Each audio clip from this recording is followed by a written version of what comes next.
안녕하세요. 오종혁 선생님입니다. 오늘은 한문 소설 박지원의 민홍전이라는 작품을 공부하겠습니다.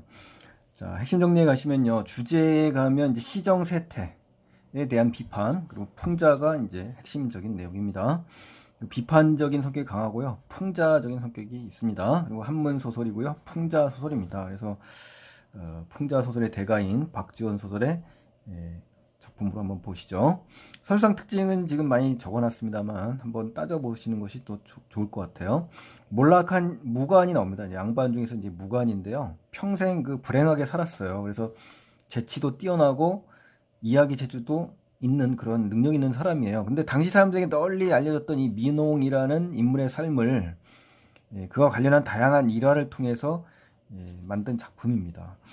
작가는요, 민홍과 다른 인물들 간의 이 대화 장면들을 이제 나열하는데요. 그래서 논리적인 달변가라는 측면, 그 다음에 풍자적 이야기꾼, 그 다음에 여유로움과 해악을 지닌 이 민홍의 이 다양한 면모를 입체적으로 보여주겠죠. 다양한 인물의 모습이니까 입체적인 인물의 면모를 제시하고 있다는 거 아시고요. 또 일화를 나열하다 보니까 인물의 특성이 이제 잘 드러나죠. 그렇죠? 그래서 두려운 것에 대한 민홍이 대답하는 이야기라든가, 민홍이 무능하고 탐욕스러운 양반을 황충에 이제 비유해서 풍자하는 이야기가 이제 본문에 실려 있고요. 또 내가 이제 언어 위로 던진 말을 민홍이 아주 재치 있게 되받아치는 이야기가 또 실렸습니다. 그리고 민홍과 관련한 이 세 개의 일화가 나열되면서 민홍의 이 개성, 그다음에 달변가로서의 모습이 아주 잘 나타납니다. 그리고 인물의 대화나 행동이 나오는데요. 이걸 통해서 인물의 심리를 짐작합니다. 우리 이거 소설에서 뭐라고 했죠?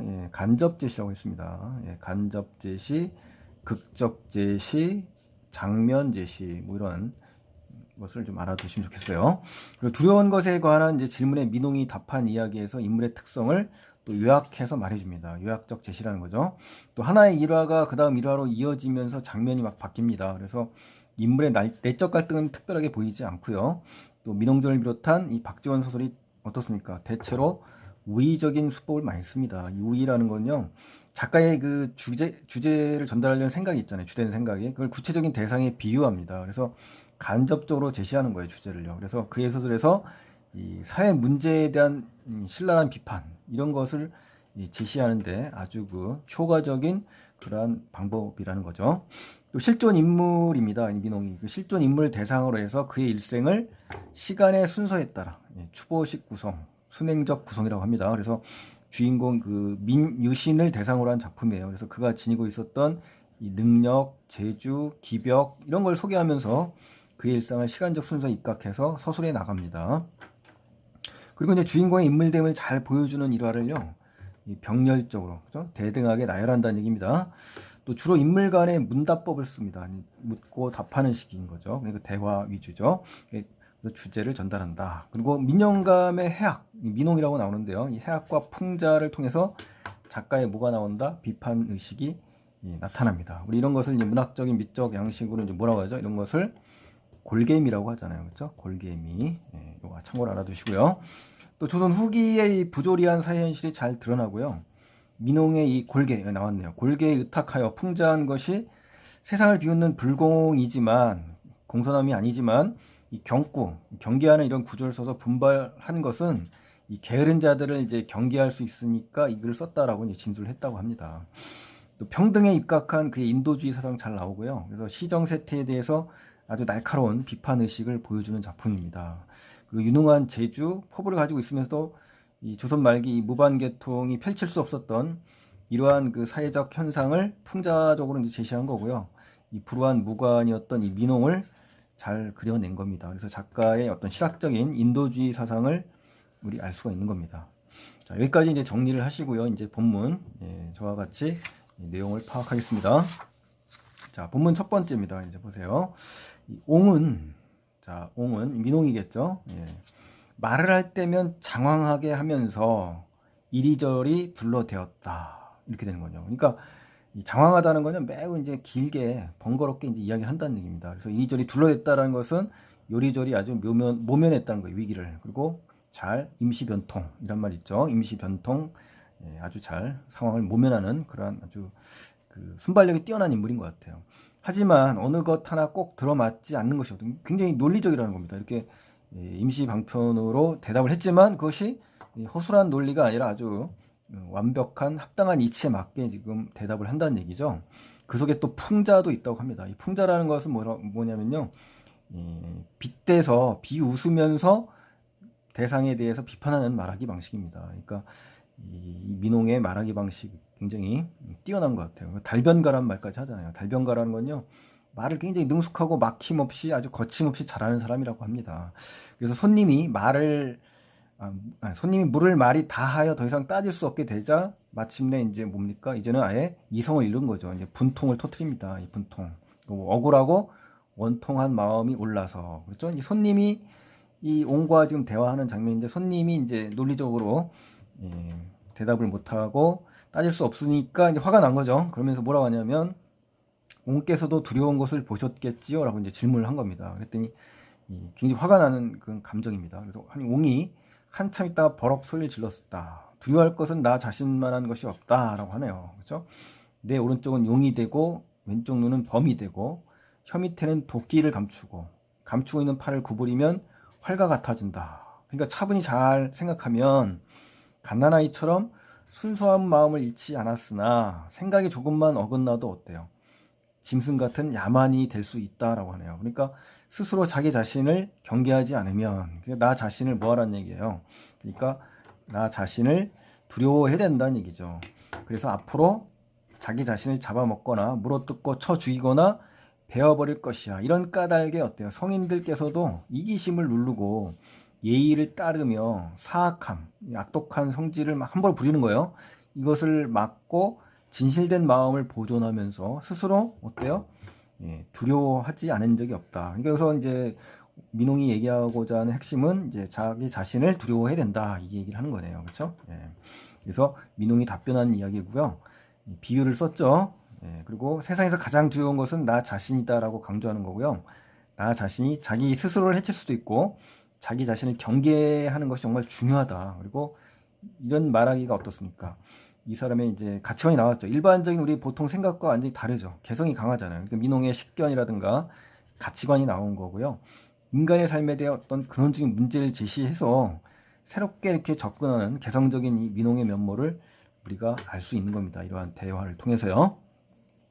또 이처럼 수십 가지 어려운 문제를 물어보아도 모두 메아리처럼 굉장히 재빨라요. 그래서 대답을 해버리니까 끝내 아무도 그를 어때요? 궁지로 모를 수 없다. 궁지라는 건 굉장히 어려움을 당한 그런 상황을 얘기하는 건데 그런 어떤 그 코너에 몰 수 없었다는 거죠. 진퇴양난, 진퇴유곡이라고 하잖아요. 이러한 곤궁에 몰리지 않는다는 겁니다. 그만큼 뭐하다? 이 민홍은 뛰어난 재치를 가진 달변가다라는 면모를 우리가 읽을 수 있어야 됩니다. 자, 그래서 옹은 자신에 대해서는 추어 올린다는 건 치켜 올린다는 겁니다. 그러니까 자기 자신을 과장되게 지나치게 칭찬하는 거예요. 그리고 반면에 곁에 있는 다른 사람에 대해서 조롱하고 업신여긴대요. 이 말의 의미는요, 그가 지닌 이 자기 자신의 자긍심이 강하다는 말로 해석이 되고요. 달변가임을 우리가 드러내주는 겁니다, 작가가. 그리고 세상사에 대해서 이 풍자를 굉장히 재치 있게 한다는 의미입니다. 긍정적으로 보셔야 돼요. 자, 사람들이 옹의 말을 듣고 배꼽을 잡고 웃어도 옹은 안색 하나, 얼굴빛 하나 변하지 않았다고 합니다. 그리고 누군가가 말하기를, 자, 여기서는 특정한 이름이 없고요. 여기서는 누군가라고 어떤 이가 나옵니다. 황해도 황충이 들끓어. 자, 황충이라는 건요, 이제 풀무치 아시죠? 풀무치. 메뚜기 과입니다. 곤충인데요. 이 들끓는다, 설친다, 퍼진다, 창궐한다 이 말입니다. 그러니까 해충이 이제 창궐한 거죠. 관에서 정부에서 이제 백성을 동료라는 것은 격려하여 감독하고 독려한다는 뜻입니다. 감독하고 격려한다. 그리고 잡느라 야단들입니다. 그래서 옹이 막 묻기를 황충은 뭐하러 잡느냐라고 이제 옹이 물어봤죠. 사실 이 황충은 실제 해충이긴 합니다만 인간에게 피해를 주는 존재, 동시에 이제 둘 다 되는 거죠. 그렇죠? 해충이니까. 그러자 그 사람이 대답해. 그 사람은 이제 누군가요? 이 벌레는 크기가 첫 잠자한 누에보다 작다. 작다는 거예요, 크기가. 또 색깔은 알록달록하고 털이 나 있다. 이거 황충을 묘사한 겁니다. 날아다니는 놈을 명이라고 하고, 명은 명충이라고 해갖고요. 나방이 유충입니다. 볏줄기에 기어오른 놈을 모라고 한다. 이 모족이라고 해서요. 농작물 또는 묘목의 뿌리를 막 잘라먹고 사는 해충입니다. 그래서 우리의 벼농사에 피해를 주니까 결국 뭐라고 이름을 지었냐면 멸곡이라고 부릅니다. 벼멸구 아시죠? 벼멸구. 그러니까 결국 이 멸구를 멸곡이라고 이름을 부른 겁니다. 곡식을 어떻다? 다 없애버린다는 뜻이죠. 그래서 잡아다가 땅에 파묻을 작정이었다고 합니다. 그 계획이 이제 있었던 거죠. 그러니까 이 사람의 말은 뭡니까? 폐단의 근본을 아예 없애려고 지금 했던 그런 상황인 겁니다. 그래서 이 부분은요, 어떤 사람이 이제 민홍에게 황해도에 창궐한 이 황충에 관한 이야기를 하는 장면이고요. 황충은 이제 구체적인 대상이죠. 그래서 이런 소재에 빗대어 작가는 이제 박지원 작가는 자신의 생각을 간접적으로 이곳에 표현한 겁니다. 그래서 멸구를 멸곡으로 표현하는 이런 재치도 있다라고 알아두시면 좋겠네요. 그랬더니 이제 옹은 이렇게 말했다. 자, 우리는 이제 옹의 대사에 중심을 좀 두셔야 됩니다. 주인공이죠. 주동 인물의 대사를 주목하셔야 되는 거죠. 이런 작은 벌레들, 황충이죠. 근심거리가 못 된다. 내가 보기에, 내가 판단하기에 종로는 이제 서울 종로에 있는 종각입니다. 그 앞길을 가득 메우고 있는 것들이다. 이것들이 모두 황충이다라는 겁니다. 그러니까 여기서 나온 황충은요, 부정적인 인간을 풍자한 겁니다. 앞에서 나온 황충은 진짜 그 벌레, 곤충이고요. 여기서는 이제 부정적인 인간들을 갖다가 상징하는 거고요. 그러니까 이러한 그 인간에게 피해를 주는 존재다는 거죠. 그러니까 백성을 수탈하는 관리, 이런 사람들이죠. 그러니까 이러한 사람들을 비유하는 거고 풍자하는 겁니다. 그러니까 쉽게 말해서 위정자입니다. 위정자. 그러니까 이 비판과 풍자가 들어있는 거고요. 부정적인 이 현실을 공격하여 이 치부, 약점을 드러내고 풍자의 대상을 희화화하는 겁니다. 그래서 이 황충의 상징적 의미는 놀고 먹으면서 무의도식하는 거죠. 백성을 억압하죠. 착취하죠. 이러한 부당한 지배층을 싸잡아 뭐 하는 겁니까? 비판하는 겁니다. 그러니까 여기서 나온 이 황충의 상징적 의미 정말 중요합니다. 그래서 시험에 반드시 나오니까요. 이 부분을 반드시 공부를 하셔야 됩니다. 길이는 모두 7자가 넘고 대가리는 새카맣고 눈알은 반짝거린다. 아가리는 커서 주먹이 들락날락 할 정도인데 웅얼웅얼 소리를 내고 꾸부정한 모습으로 줄줄이 몰려다닌다. 그래서 곡식이란 곡식은 죄다 해치우는 것이 이것들만한 것이 없더군 이라고 하거든요. 이 말은 뭡니까? 정치하는 이 선비, 위정자들이죠. 위정자들을 갖다가 뭐 하는 거예요? 풍자하고 희화화, 비하하는 겁니다. 조롱하는 거예요. 그래서 이러한 부분에서 비판적인 이 작가의 의도를 알 수가 있는 거죠. 그래서 내가 잡으려고 했지만 백성을 수탈하고 당대의 사회 문제에 대해서 강렬한 비판의식을 갖고 있는 겁니다. 그렇게 큰 바가지가 없다. 그러한 놈들을 잡을 그러한 바가지 수단이 없어서 아쉽게도 못 잡았다라고 하는 거네요. 그러면서 그랬더니 주변 사람들이 뭐라 그래요? 정말 그런 벌레가 있다니, 그죠? 그런 벌레가 있다니 하고 크게 무서워했다. 이렇게 됐군요. 이 말의 의미는요, 민홍의 말을 알아듣지 못하는 이 대다수 사람들, 그죠? 이런 어리석은 백성들 얘기하는 겁니다. 그래서 여기서 나오는 이제 민홍은 새로운 가치관을 지닌 비판적인 지식인으로 볼 수가 있고요. 이 날카로운 비하, 날카로운 풍자, 이 벌레보다 무서운 것이 사람이라는 것을 지금 제시하는 겁니다. 그래서 인간에 대한 특히 어떤 인간이죠? 지배층, 부정적인 그런 착취하는 이 부정적인 지배층에 대한 비판적 인식이 드러난 부분입니다. 그래서 민홍의 말을 빌려서 인용한 거죠.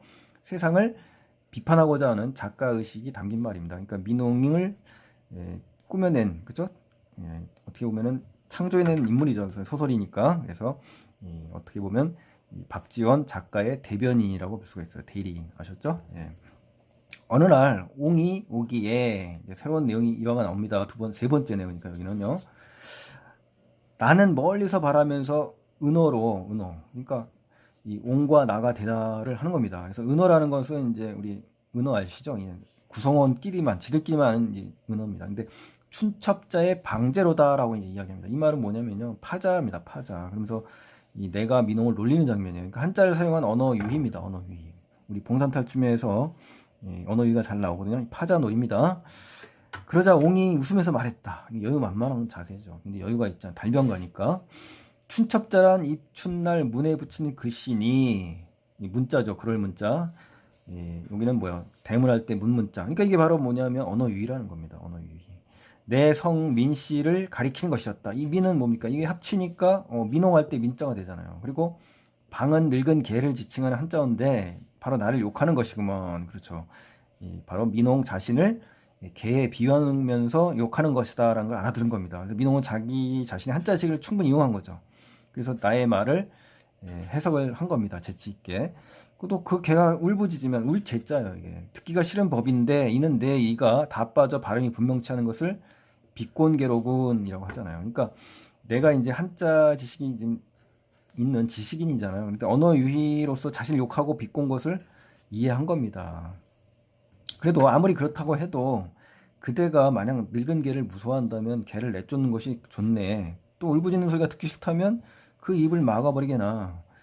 쟤란 조화를 부린 존재다. 이제 민홍이 자기 나름대로 해석을 하는 겁니다. 이 제자를. 방은 거대한 물체를 가리키는 거다. 응? 그리고 재와 방자를 한데 붙이면 조화를 부려 위대한 존재가 되는 것이지. 그게 바로 이 용자라는 겁니다. 용자. 그러니까 이 요 단어를 붙이면요, 우리가 알고 있는 용자 있죠? 이 용자를 대신해서 쓰는 이 단어가 바로 용용자거든요. 예, 그 용자로 해석이 된다는 겁니다. 그러니까 용이라는 거죠. 그렇다면 그대는 나에게 모욕을 가하지 못할 것이고 도리어 나를 칭찬한 셈이 되고 말았구만. 이렇게 이야기를 하죠. 그러니까 결국 뭡니까? 여기서 말하는 것은 민홍이 내가 한 말을 오히려 자신을 칭송한 말로 재치있게 되받아친 겁니다. 제 해석을 한 거죠. 그러니까 뭡니까? 한자를 사용한 언어 유희의 표현이 들어갔고요. 민홍은 한자에 대한 지식을 바탕으로 그 담긴 의미를 해석하고 답변하는 겁니다. 그리고 처음에 민홍은 어때요? 나가 자신을 욕하고 비꼰 거라고 말하지만 마지막에는 자신을 칭찬한 말로 재치있게 재해석했죠. 결국 이건 뭘 말하는 거냐면 자신에 대한 칭찬으로 풀어버려서 그의 능력을 다시 한번 재확인하는 그러한 계기가 되는 사건입니다. 아셨죠? 예, 그래서 길지 않은 내용이고요. 그렇게 어렵지 않은 그런 작품입니다. 그래서 오늘 이 시간에 민홍전을 완전히 정리를 해 주시면 고맙겠습니다. 그리고 오늘 도움이 되셨다면 구독 버튼 눌러주시고요. 좋아요 버튼 눌러주시면 고맙겠습니다. 예, 다음 시간에 뵙겠습니다. 고맙습니다.